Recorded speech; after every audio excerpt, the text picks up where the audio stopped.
জাতীয় সংসদ ভবনে জামায়াতে ইসলামীর উদ্যোগে আয়োজিত ইফতার মাহফিল আয়োজনের মূল উদ্দেশ্য ছিল কূটনৈতিক সম্পর্ক এবং আন্তর্জাতিক সম্প্রদায়ের সঙ্গে বাংলাদেশের বন্ধুত্বপূর্ণ সম্পর্কের দৃঢ়তা তুলে ধরা।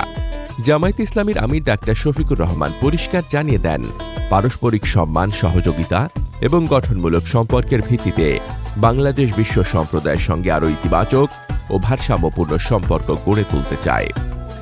Our purpose is also express our deep appreciation to you all for your efforts to extend collaboration to Bangladesh with your respective countries.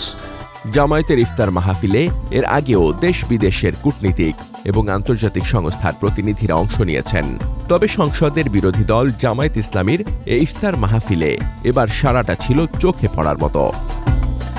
যুক্তরাষ্ট্র, চীন, রাশিয়া, যুক্তরাজ্য, ভারত, ফ্রান্স, জার্মানি, কানাডা, তুরস্ক সহ প্রায় 40টির বেশি দেশের রাষ্ট্রদূতরা এই ইফতার মাহফিলে অংশগ্রহণ করেন। বাংলাদেশের রাজনৈতিক দলগুলো মাঝে মাঝে পারস্পরিক ও আন্তর্জাতিক সম্পর্কের প্রতি নিজেদের অবস্থান জানান দেন।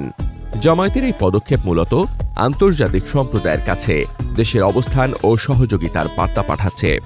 এটি দেশের কূটনৈতিক নীতি ও শান্তিপূর্ণ বৈদেশিক নীতিকে সমর্থন করে। রমজান মাসের শিক্ষা, সংযম, সহমর্মিতা, ন্যায়বোধ ও মানব কল্যাণের আহ্বান জামায়াতের এই ইফতার মাহফিলে স্পষ্টভাবে প্রতিফলিত হয়েছে।